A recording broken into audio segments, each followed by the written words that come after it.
Super star Krishna నటించిన కురుక్షేత్రం చిత్రం అప్పట్లో ఎన్టీఆర్ కృష్ణల మధ్య మినీ యుద్ధాన్ని సృష్టించింది. 1976లో ఎన్టీఆర్ దానవీర సూర్యకర్ణం మొదలుపెట్టారు. అందరూ ఆ సినిమా కర్ణుడి కథే కదా అని అనుకున్నారు. అదే సమయంలో పాండవ వనవాసం వంటి హిట్ సినిమా తీసిన నిర్మాత ఆంజనేయులు కురుక్షేత్రం తీయాలని పౌరాణిక బ్రహ్మ కమలాకర కామేశ్వరరావును డైరెక్టర్గా పెట్టుకున్నారు. అర్జునుడి పాత్రకు సూపర్ స్టార్ కృష్ణను సెలెక్ట్ చేసుకున్నారు. అగ్రనటుడు అన్నగారైన ఎన్టీఆర్ను కృష్ణుడుగా నటించమని నిర్మాత స్వయంగా అడిగాడు. అయితే ఎన్టీఆర్ పూర్తి వివరాలు అడగకుండానే కుదరదన్నారు. ఇక ఆ పాత్రకు మరో హీరో శోభన్ బాబును తీసుకున్నారు. కర్ణుడి పాత్రకు కృష్ణరాజు, దుర్యోధనుడిగా సత్యనారాయణను ఎంపిక చేసుకున్నారు. ఈ విషయాలన్నీ ఎన్టీఆర్కి తెలిసాయి. వెంటనే ఆయన సూపర్ స్టార్ కృష్ణకు ఒకసారి వచ్చి కలవమని కబురు చేశాడు. కృష్ణ వెళ్లి కలవగా కర్ణను తీయాలని ఎప్పటి నుంచో అనుకుంటున్నా, దీనికి పోటీగా కురుక్షేత్రం తీయడం భావ్యం కాదన్నారట. అందుకు కృష్ణ సమాధానం చెబుతూ, అన్నగారు, నాకు కురుక్షేత్రానికి సంబంధం లేదు. దానికి నిర్మాత ఆంజనేయులు గారు నన్ను అర్జునుడి పాత్రకు తీసుకున్నారు అని అన్నారట. అయినా మీ మాటగా నిర్మాతకు చెప్పి చూస్తానని ఎన్టీఆర్కు చెప్పారట. ఎన్టీఆర్తో అన్నట్టే నిర్మాతతో మాట్లాడితే ఆయన అంగీకరించలేదు.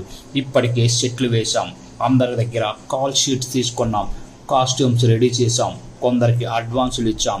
ఇప్పుడు ఆపేస్తే ఇక ముందు తీయడం కుదరదు. నేను ఏమో అనుకున్నా, ఇది పెద్ద సినిమా అయ్యేలా ఉంది. ఖర్చు కూడా అంచనాలను మించిపోతోంది. ఇప్పటికే కొన్ని ఏరియాల బయర్స్కు కమిట్ అయ్యామన్నారట. నిర్మాత చెప్పిన మాటలు విన్నాక ఆయన చెప్పింది సబబే అని కృష్ణ భావించారు. అందులో నిర్మాతలు నష్టపోవడాన్ని కృష్ణ అస్సలు సహించరు. మళ్ళీ వెళ్ళి ఎన్టీఆర్తో కృష్ణ మాట్లాడారు. నిర్మాత ఇప్పటికే చాలా ఖర్చు పెట్టారు, ఇది అనుకోకుండా జరిగింది. ఈ దశలో ప్రొడక్షన్ ఆపితే నిర్మాత ఆర్థికంగా నష్టపోతారు. అన్ని ఏర్పాట్లు జరిగిపోయాయి అని కృష్ణ చెప్పారు. కానీ ఎన్టీఆర్ కన్విన్స్ కాలేదు. కొంచెం కోపంగా, సరే బ్రదర్, మీ ఇష్టం అనేసి ఇంట్లోకి వెళ్ళిపోయారట. ఇక అక్కడి నుంచి షూటింగ్ మొదలుపెట్టి స్పీడ్గా చేశారు. సినిమా 80% పూర్తయ్యాక నిర్మాతకు అనుకున్న సమయానికి డబ్బులు అందలేదు. ఇంకా క్లైమాక్స్ యుద్ధ సన్నివేశాలను చిత్రీకరించాలి.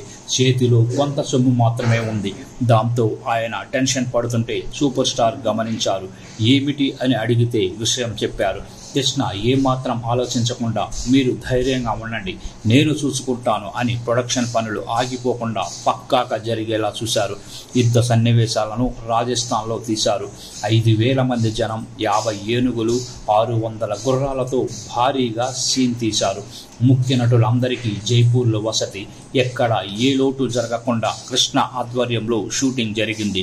అలా ఆ సినిమా నిర్మాణంలో అనుకోకుండా సూపర్ స్టార్ భాగస్వామి అయ్యారు. నిర్మాతను వదిలేసి వెళ్లకుండా సినిమా పూర్తి చేశారు. నిర్మాత కూడా సంతోషించి కృష్ణ సమర్పణలో మాధవి పద్మాలయ కమెంట్స్గా బ్యానర్ పేరు మార్చారు.